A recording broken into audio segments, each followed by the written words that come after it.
Bismillahirrahmanirrahim. Assalamualaikum warahmatullahi wabarakatuh. Alhamdulillahirabbil alamin. Assalatu wassalamu ala asyrafil anbiya'i wal mursalin wa ala alihi wa ashabihi ajma'in. Sebagai langkah yang pertama, puji syukur kepada Allah Subhanahu wa taala karena berkat rahmat dan karunia-Nya lah sehingga penulis dapat menyelesaikan tugas observasi yang diberikan oleh Bapak dosen Bapak Dr. Iswandi MA, dan saya ucapkan terima kasih kepada teman-teman sekalian yang telah memberikan motivasi serta dukungan untuk menyelesaikan observasi tersebut. Kemudian pendahuluan latar belakang fenomena adalah hal yang dapat disaksikan dengan panca indera dan dapat diterangkan serta dinilai secara ilmiah. Kemudian penulis mengemukakan pendapat guru adalah seorang pelukis profesional karena sebelum peserta didik memasuki dunia masa depan, seorang guru telah menyiapkan jalan serta bekal untuk menghadapi masa depan tersebut. Kemudian pendidikan ialah pembelajaran, pengetahuan, keterampilan serta kebiasaan sekelompok orang yang diturunkan dari satu generasi ke generasi selanjutnya. Selanjutnya melalui pengajaran, penelitian serta pelatihan. Sedangkan menurut Kamus Besar Bahasa Indonesia, pendidikan ialah proses perubahan sikap dan tata laku seseorang ataupun kelompok dalam upaya mendewasakan manusia melalui sebuah pengajaran maupun pelatihan. Kemudian dari beberapa pendapat tersebut dapat penulis simpulkan bahwa fenomena guru di dalam pendidikan adalah suatu kejadian yang dilihat secara langsung melalui panca indera, baik itu penglihatan, pendengaran maupun perasa, tentang apa-apa yang dilakukan oleh seorang pendidik di dalam dunia pendidikan.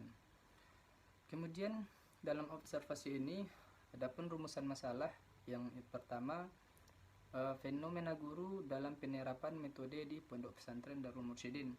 Yang kedua, fenomena guru dalam penerapan strategi di Pondok Pesantren Darul Mursyidin.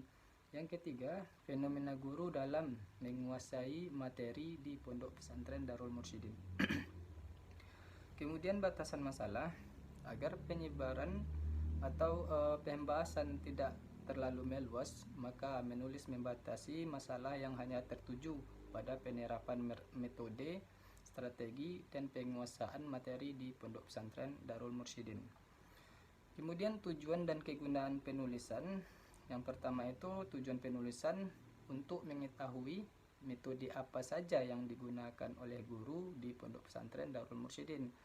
Kemudian yang kedua, supaya memahami strategi apa yang digunakan oleh guru di Pondok Pesantren Darul Mursyidin. Dan yang ketiga, agar dapat mengambil pembelajaran tentang bagaimana cara menguasai materi yang diterapkan oleh guru di Pondok Pesantren Darul Mursyidin. Kemudian yang kedua, kegunaan penulisan untuk menyajikan informasi-informasi yang benar terjadi yang disaksikan secara langsung oleh penulis di Pondok Pesantren Darul Mursyidin. Kemudian yang kedua, untuk melakukan pengamatan terhadap apa-apa yang terjadi tentang guru di Pondok Pesantren Darul Mursyidin. Yang ketiga, untuk penulis dapat mengambil kesimpulan tentang apa-apa strategi, metode, dan penguasaan materi yang dilakukan oleh guru di Pondok Pesantren Darul Mursyidin. Kemudian metode pengumpulan data. Yang pertama itu observasi. Yang A, datang secara langsung ke Pondok Pesantren Darul Mursyidin dan melibatkan semua indera, baik itu penglihatan, pendengaran, penciuman, dan perasa. Yang kedua atau yang B itu menggunakan HP dan 2 garis besar wawancara. Wawancara ini dilakukan mendatangi langsung guru Pondok Pesantren Darul Mursyidin. Yang kedua, hasil wawancara dikumpulkan dengan cara ditulis. Kemudian profil sekolah. Sejarah berdiri sekolah ini, Pondok Pesantren Darul Mursyidin ini berdiri sejak tahun 1990 yang didirikan oleh almarhum Buya Haji Syekh Mustafa Kamal, yang mana beliau adalah Buya Lubuk Landua. Kemudian kondisi geografis, sebelah kiri berdekatan dengan rumah warga, sebelah kanan juga berdekatan dengan rumah warga. Di bagian depan itu berdekatan dengan jalan lintas. Bagian belakang berdekatan dengan sungai. Kondisi demografis Pondok Pesantren Darul Mursyidin ini, sekolah ini memiliki luas lebih kurang 1 hektar dan terletak di dekat jalan lintas Simpang 4 Sasak. Tidak jauh dari pesantren ini maka terdapatlah sebuah pasar. Kemudian struktur sekolah, yang pertama itu pembina yayasan, yaitu Bapak Mufti Mulia ST. Kemudian yang kedua ketua yayasan Haji Muhammad Kamal. Kemudian sekretaris Elvini Mustafa SPD. Kemudian bendahara Elvina Mustafa. Kemudian daftar guru bisa pembaca atau pendengar lihat sendiri. Kemudian yang selanjutnya itu pembahasan. Yang A, fenomena guru Pondok Pesantren Darul Mursyidin dalam menerapkan metode. Nah, yang pertama, metode. Kita bahas dulu tentang metode.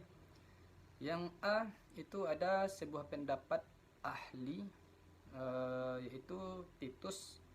Dia mengemukakan pendapat bahwa metode adalah rangkaian cara dan langkah yang tertib dalam terpola untuk menegaskan bidang keilmuan.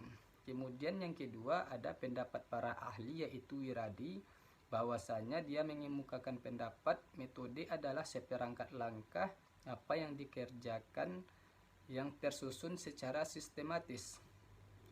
Kemudian dari dua pendapat para ahli tersebut, maka penulis dapat mengemukakan pendapat bahwasanya metode adalah suatu cara yang disajikan oleh guru untuk memudahkan peserta didik dalam proses pembelajaran.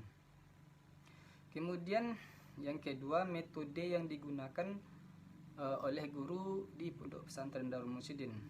Nah, saat penulis melakukan observasi di Pondok Pesantren Darul Mursyidin, penulis sempat menyinggung tentang metode apa yang digunakan dalam proses pembelajaran di Pondok Pesantren Darul Mursyidin ini. Nah, dalam proses pembelajaran di sini, salah seorang guru ketika penulis bertanya tentang ada berapa metode yang digunakan dalam proses pembelajaran di Pondok Pesantren Darul Mursyidin. Nah, dijawablah oleh salah seorang guru, kami menggunakan atau saya menggunakan 4 metode, yaitu yang pertama metode ceramah, yang kedua metode tanya jawab, yang ketiga metode diskusi, dan yang keempat metode hafalan. Kemudian penulis kembali bertanya kepada narasumber atau salah seorang guru, dalam 4 metode tersebut metode apa yang sering digunakan oleh guru di Pondok Pesantren Darul Mursyidin.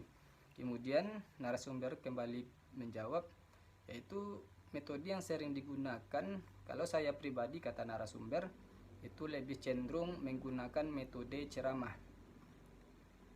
Nah, di saat wawancara singkat itu selesai penulis lakukan, maka penulis beralih mewawancarai salah seorang siswa di Pondok Pesantren Darul Mursyidin yang bernama Asyifa Mardatillah. Jadi penulis menanyakan tentang kesukaan siswa terhadap metode ceramah, yang mana penulis bertanya seperti ini, apakah Ananda suka dengan metode ceramah yang digunakan oleh guru? Nah, kemudian siswa itu menjawab sangat suka. Kemudian penulis kembali bertanya, kenapa Ananda lebih suka metode ceramah ini?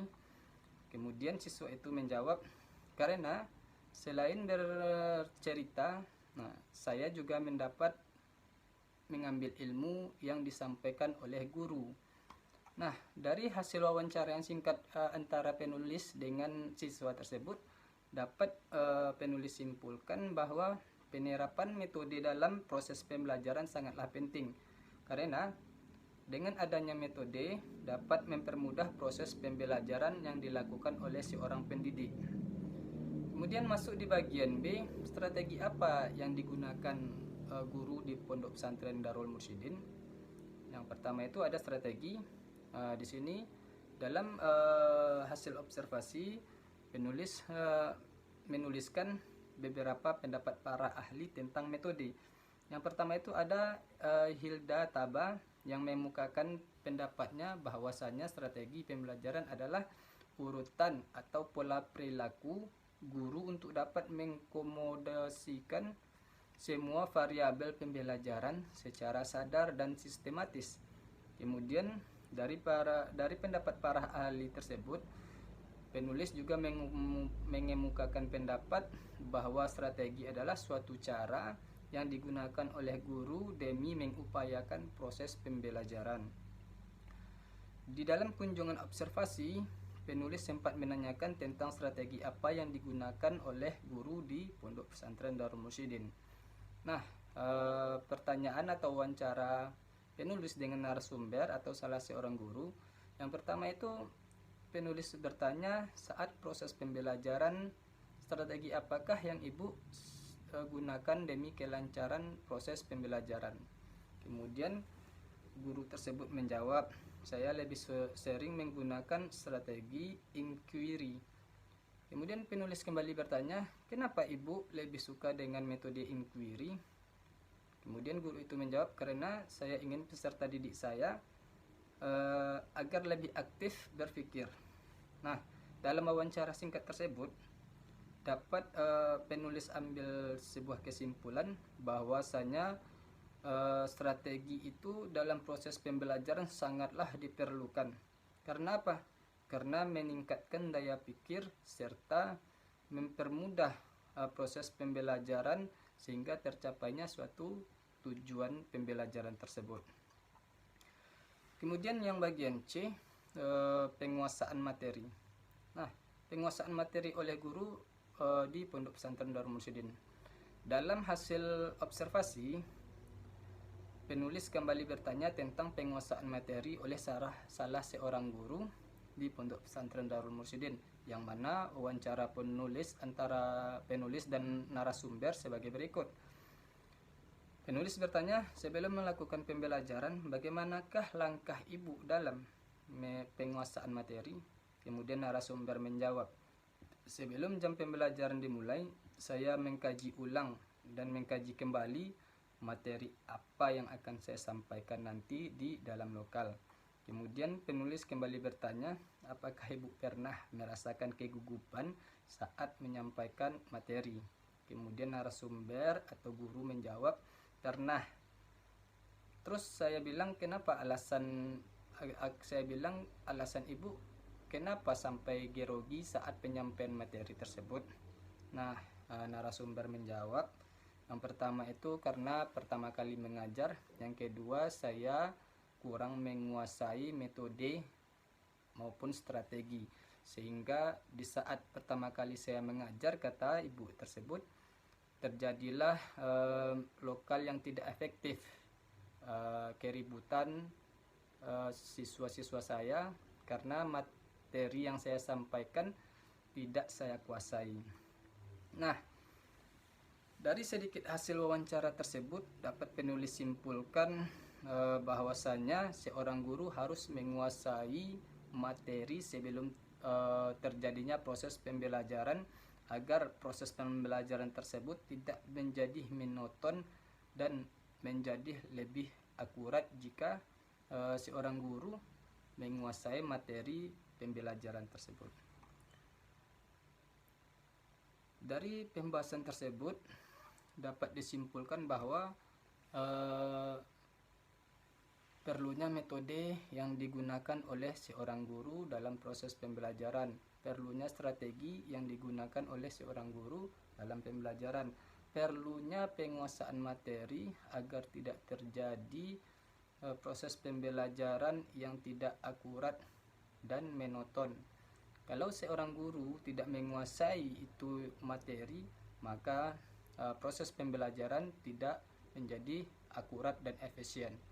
Nah, mungkin itu saja kesimpulan dari pembahasan observasi yang penulis lakukan, bahwasanya penerapan metode dalam proses pembelajaran sangatlah penting karena dengan adanya metode dapat mempermudah proses pembelajaran yang dilakukan oleh seorang pendidik. Kemudian perlunya seorang guru mengatur strategi guna meningkatkan daya pikir siswa dan mempermudah proses pembelajaran. Kemudian seorang guru harus menguasai materi agar proses pembelajaran tidak menjadi monoton. Kemudian yang B, pedoman observasi. Yang pertama, lokasi sekolah. Yang kedua, lingkungan sekolah, ruang kelas, ruang guru, lapangan sekolah, guru dan peserta didik. Kemudian pedoman wawancara. Yang pertama, bagaimana fenomena guru di Ponpes Darul Mursyidin, bagaimana cara guru menyampaikan materi pada saat proses pembelajaran. Kemudian bagaimana penerapan strategi dan metode. Mungkin sampai disitulah pembahasan atau pemaparan hasil observasi penulis.